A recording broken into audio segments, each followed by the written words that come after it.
So apparently, J.D. Vance famously wrote Elegy, whatever. Um, this was a big book that a lot of stupid liberals pointed to explain the rise of Trump. Now, if you're an ivory tower kind of person or a fucking moron, I guess Trump is a shocking political figure. If you've ever spent any time with anyone in any rural setting, Trump really isn't that surprising of a political figure. And neither is Bernie Sanders.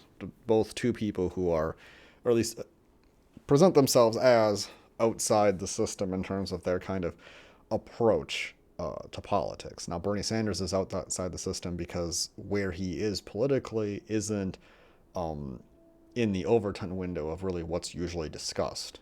He's very anti-war for the most part, to my knowledge, and also very politically left.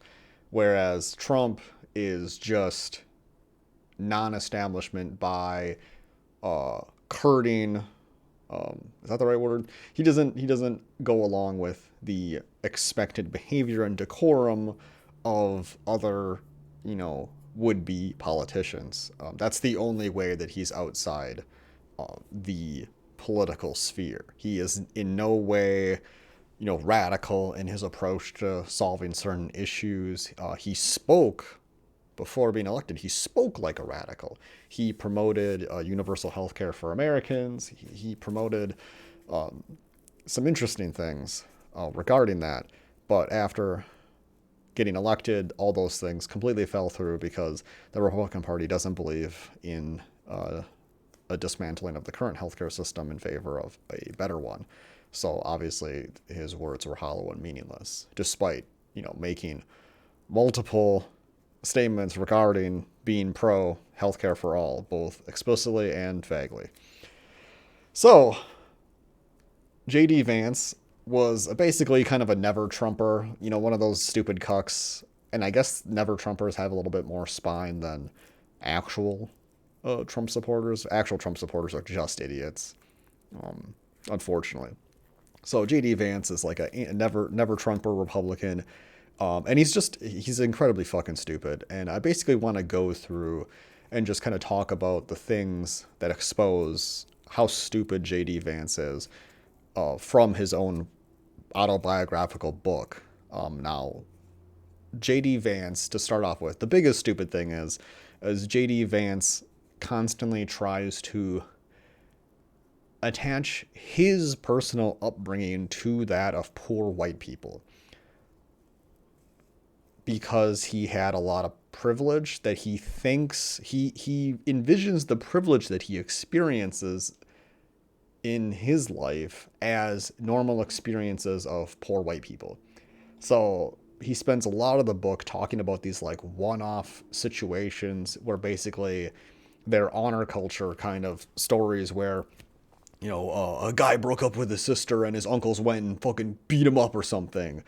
Stupid things like that. Stupid things that you can really only get away with if you're like a privileged white person, and you could just go beat up somebody, and then that person doesn't want to like press charges. But like you could imagine if it was like a white or black thing, or if he was actually like a poor family, like they wouldn't like give a shit. Like there's this weird culture in America that if you're wealthy, generally the law looks on you more favorably, and people are less likely to pursue damages against you when it comes to stupid disagreements. So that's basically the beginning of the book. Is that he just talks about all these situations where basically his family did a bunch of like redneck white people shit and got away with it, and that's how he first tries to compare himself to poor people. But mind you, none of those experiences have anything to do with being poor at all. So later on, he says that they were barely well off, and his parents, his nursing mom who had a working drug addiction, and his mom was like with some people. She was like in and out of relationships, and I think like one marriage, they were making over like 90K. Now this is 90K in like, years gone by dollars. Like I couldn't even imagine. My parents didn't make that much money. And you're living in a rural area, you're telling me? So you live in a rural-ish area cost of living probably isn't very high, and your mom's making 90K. Now, he didn't live his whole life with his mom. He lived a lot of life with his grandma, and his grandma had a mansion house and was also pretty well off. Because I think he says that they owned one of three mansions in the town. Now, mind you, he says these things, and he doesn't realize how stupid and how bullshit it makes his story.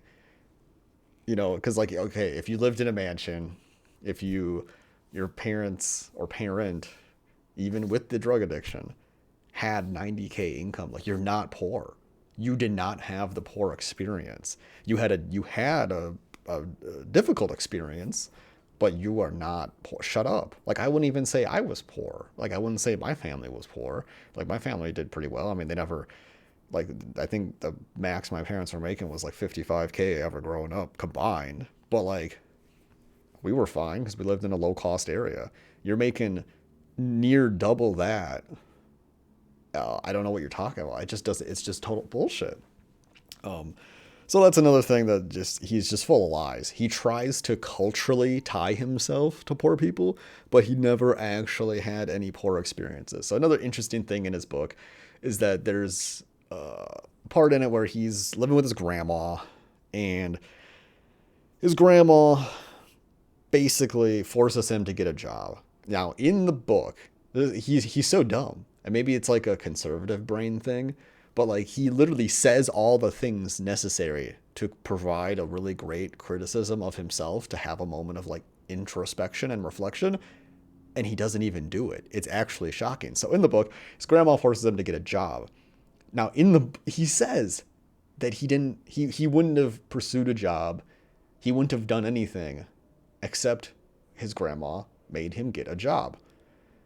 And then when he's working as a cashier, he says how working as a cashier like emboldened his hate, or his, not hate, but like his anger at the basically food assistance program, because he saw people buying soda and then reselling it, you know, and other things like that. Like they're buying stuff with the food share money and then they're reselling it to other people. And he said that they were lazy and then they needed to get jobs. Like he really focuses on like they're lazy and they should be like forced to work. And like part of it's like, well, like you weren't gonna work. Your grandma forced you to work. And that's the biggest theme in the book that JD Vance doesn't even bring up. But there's one theme, one primary theme in JD Vance's life, is that he has always had a strong mommy-dommy figure to basically guide his dumbass through life. So when he was younger, it was his grandma. And then when he goes off to, I mean, he like joins the military. Unfortunately, he didn't get fucking shot and killed, so we had to live with this dumb fucking asshole still in our lives. But when he goes back to college, I think he goes to Yale or some stupid place. I'm sure, you know, it's going to be in all the fucking news articles of stupid, whatever, dumb fuck alumni. And when he goes to college and he's in law school, he is given another well, not given, it's not like a fucking story, but another, you know, matriarchal figure appears in his life, basically guides him through things, hooks him up with, you know, things, you know, educates him, helps him basically understand the sphere of, you know, Ivy League bullshit and how to like culturally get by there. And I remember one of the things that he tries to like, he tries later on to like, he tries so desperately to try to be like, I'm a poor person, I'm a poor dumb white person, and I made it. And he tries so desperately to relate to poor white people. It's pathetic. And so one of the things that he does is that they go to some kind of like weird fancy dinner thing, and all of his colleagues, you know, in his cohort are in like business suits. Was it that one, or maybe he went to an interview? Either way, he went to something in like his military fatigues because he didn't know what was culturally appropriate to wear to this kind of event, interview, or whatever it was. And he wears his military fatigues. And in the book, he writes in like, oh, I was so white trash stupid, I didn't even know what to wear in my No, I don't even think it was that. He didn't even go that far. He just didn't have any fancy shoes. So he wore his boots, I think. He didn't even wear the military fatigues. I'm pretty sure he just wore his military boots. I think that was it. I'm pretty sure. And he's like, and then he writes in like, oh, I was so fucking white trash stupid. I didn't even know what I was supposed to wear. Gosh, jolly jillikers. I'm just like you stupid white people. Come on, we can relate. Boop-a-doop-a-doo. And then it's really weird. In the book, he makes the most wildest assertion that white people have a unique experience with drug addiction and poverty that doesn't even compare to black people. Which, like, where have you been? Like, are you high? Have you what? Like, he draws the comparison, and then he says that, but white people have a unique experience, and that unique experience is essentially like he comes to the wrong conclusion, but he's like really close. So the reality is that white poor people with drug addiction and black poor people with drug addiction, they have very similar experiences. But the thing that helps white people is that like the white people have primarily had the dominant culture in America, so they have a lot of benefits from that. One of them being housing. Even if you're like poor, you're more likely to like have a house as a white person than as a black person. And this is because of government policies stemming back from 1936. The government guaranteed the mortgages for first-time home buyers for white people, not for black people. That's it. So there is an innate benefit to having more of your people in a higher position of authority. It's not like they, you look at, oh, white person doing drugs, oh, you're okay, black person doing drugs, bad. It just is the implicit biases in your mind at the point of interaction that aid you. Now, they don't aid you all the time. White people still get punished for shit all the time, of course. But it's there and it's invisible and it helps you out sometimes. Like, there are times when I've interacted with officers, and pretty much every interaction I've had with officers is either short, howdy-doody, or it's me being rude to them because they're in the fucking wrong, or like whatever. And I imagine if I looked different, how would this interaction go? Like, how would they view my aggression if I looked different? And the fact that I can even consider that concerns me. Like, if I looked different, then I would not behave the ways that I have. Like one time an officer, he went through a yield sign, and I was driving through the hospital thing because I didn't want to get on the highway and then get off like a block down. So I'm going through here. He like pulls through a yield sign and like forgets to stop. So I just flip him off, and then he follows me. He's in an unmarked car, mind you. And then he's like following right behind me, like, oh, what does this fucking asshole want? Like, he's in the wrong and he's following me. Like, you didn't stop you're supposed to stop. There's a sign, or there's a yield sign or something, but he just didn't do it. He just didn't even look that I was coming. So then we get out onto the country road, and then he turns his lights on and pulls me over. And he's calling for backup too. As he's pulling up to me, he's calling for backup. And then when he walks away, afterwards, after he realized I wasn't like an aggressive asshole, which is kind of ironic because he's clearly the one who's mad. Then he like tells them that he doesn't need that backup. But I'm curious how that situation would have went if I was somebody else. But this isn't something that J.D. Vance thinks about. He just solely thinks about how things suck for white people and how we need to not have things suck for white people to prevent Trump from getting in office. I mean, he doesn't really ever mention Trump in the book. At least I didn't, maybe not until the end. But it's really funny. So another funny thing is that in the book, he spends a lot of time citing sources, and the way he cites them is laughable. So he cites this one source as a far left source, which is interesting because when I look up on like the, there are these think tanks, right? And one of them he says it's like far left, and I go look it up online, and it's the ratings that it gets politically is like, center. It's pretty center right. And I'm like, wait, what? See, the center right one you said was a far left think tank. And the reason he said that, though, is because what he was citing from that source, he wanted to tie mentally to the reader that this policy that they are talking about is a far left policy. Mind you, it's coming from a center right source. later on in that same chapter, he brings up another source. And the others, it's another think tank, and he describes them as center right or like center. But it's actually a more further left. Sorry, it's not a far left think tank, but it's a more like kind of like left-ish think tank. But now he's calling them like center to center right because they're talking about a more mild policy in favor of a mild policy. So he's being intellectually dishonest in his book. And like he has to choose to say these things, like he's writing the fucking book.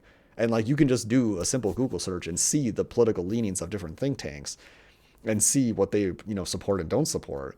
So he intentionally screws up the political leanings of two think tanks for the purpose of obfuscating which policy belongs to which kind of like, political ideology, which I find to be very strange because he's supposedly a Republican. He's getting Donald Trump's endorsement, and he's running for Ohio senator. So, I mean, in his own book, he provides evidence that he is a grifter. He's not poor. He was never poor. And his attempts to compare himself or ally himself to poor white people are pathetic. He probably talks with some kind of fucking drawl or accent that's really hammed up for the sake of like, winning over dumb fucks who don't know any better. He constantly had somebody who was mentoring him and supporting him to guide him through life, because if he didn't have that, he would be as in a shitty situation as the other people in his community. And it's so funny because in his book, he never recognizes that. He constantly, like, there's one big part in the book where he starts saying some very truthful things about the failures of a lot of government policies and how those policies are hamstrung by basically being like held back or being inefficient to help poor people. And then, despite saying all these true things about the inability of government policies to be able to help people due to being held back, due to funding reasons or all sorts of things, mainly Republicans, he hand waves all that and says, oh, but when I was doing best in my life was when I felt safe, and we need to promote children feeling safe. And it's like, what the literal fuck? What does that even mean? Like, how do you maximize that? Or it's just, what the fuck? You really want to boil down a good childhood to subjective metrics? I mean, of course children should feel safe. I mean, no one's going to argue against that, but like feeling safe and receiving things that you need to foster your development are two different experiences, though. Like, you need to feel safe to be able to engage in education and engage in growth. Like, being safe is a prerequisite for many things in life. So that's like a given.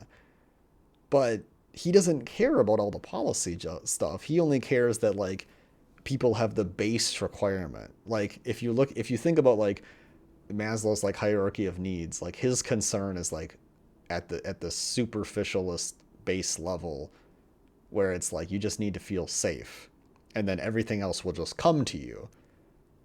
But it's not the case, because he was generally always safe.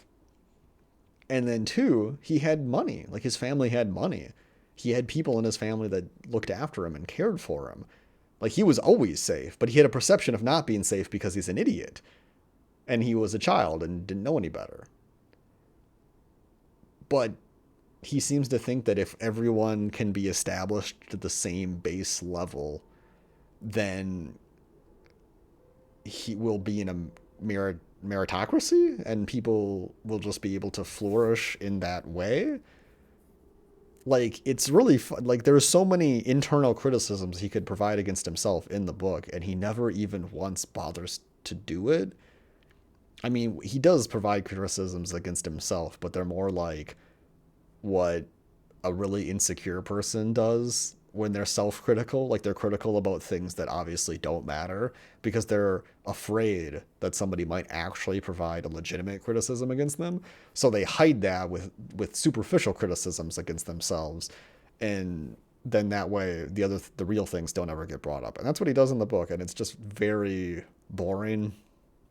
Like, the book sucks. I mean, you can read it if you want to, like, gouge your eyes out. The first 30 pages are him just, like, desperately trying to, like, be like, yes, I'm just, yeah, hello, fellow poor white people, I'm just like you. I'm sorry, we can't relate. Your mom, your family is making over 90K that you admit. These are things that he says in the book, that they were barely well off, making 90K a year. And then his grandma owns, like, one of the 3 mansions in town or whatever. Like, what the fuck? And now, this fucking idiot is running for fucking office. I hate his dumb face. I genuinely, it's so funny that he, like, pretends to care about, like, the working class. He was never working class. Like, I mean, he was working class, but his experience in life is so distant to, like, somebody who is in a dead end town, doesn't have, people that can, like, propel you to greater heights. And his own life counteracts the meritocracy myth, because if he didn't have his grandmother, he wouldn't have got his first job. He wouldn't have learned work ethic without his grandmother. There's nothing innately special about J.D. Vance on his rise to success. Every step of the way, he had a powerful matriarchal figure to look after him and mentor him to get him through the difficult parts in his life. And when he was in the army, he had an officer. He had people above him to tell him what the fuck to do. Like, he always had somebody guiding him. So if you need somebody to open doors for you, to guide you through everything, well, then there isn't really a meritocracy, and there never can be one, because there are people who literally hold the gates. They're the fucking gatekeepers. You cannot break into an industry unless you know someone in the industry. Like, just look at any professional field. Like, it's so obviously that meritocratic systems do not work, because look at any professional field. Look at how trade guilds used to work. Look at anything. Like, in order to be an electrician, you have to start off as very low on the ladder, relatives to someone else, and that other person has to, be your senpai to you being the fucking the new person. You're the journeyman or whatever, or the apprentice, and then they're the what is it, master something? I forget what the educated term was. Like, in social work, you can only get hours to be a licensed clinical social worker if another licensed clinical social worker is supervising you and signing off on your hours. If you aren't able to find someone to do that, you have to pay someone to do that, so you have to pay someone to vouch for you, essentially. That's fucking wild. I've had a teacher that always paid for supervision. Now, when she has money later on, that's fine. But, like, when you're starting out, you're already getting a degree that pays shit. Like, there can never be such a thing as a meritocracy, because you need to just luck into finding the right people who can help you. And a lot of that comes down to personality match. It has nothing to really do with skill, because I've seen a supervisor that I had likes a coworker that I had, as like a person that they provide supervision for, but that coworker is, like, fucking lazy and stupid and constantly, like, well, lazy, I don't know. They make a lot of dumb decisions, and they would constantly, like, not have conversations with the clients because they didn't know how to say no, basically. But that person was favored by the supervisor just because, one, they were attractive probably, and the guy's like an old person. So, old guys, they just, this anybody that can get them an even a mild boner, bam, instantly. And then 2, they had a personality match. Like, that's what a meritocracy ends up being, is one person likes you and they let you in. That's how every job interview I've ever had is. Anytime I either get in because the place is so desperate or the person interviewing me really likes me. And it's the same thing with government jobs. Like the idea that this guy promotes this stupid shit, even though it's like not possible, and his own life debunks it, makes me very concerned for his political campaign. Makes me very concerned for the dumb shit that he's gonna espouse. And if you're a Republican and you think that these things are different, I mean, it's all headcanon. It's all cope. Like 99% of all Republican thought politically is just them coping with why they aren't successful. And it has nothing to do with actually, mapping how they're going to be successful. It's just all this delusion. It's so pathetic. So if you're a JD Vance supporter, I'm really sorry, but you're probably stupid. Probably really stupid. It's a bit unfortunate. Oh, anyway, that's the end of my rambling. And thanks for watching, I guess. Blow me.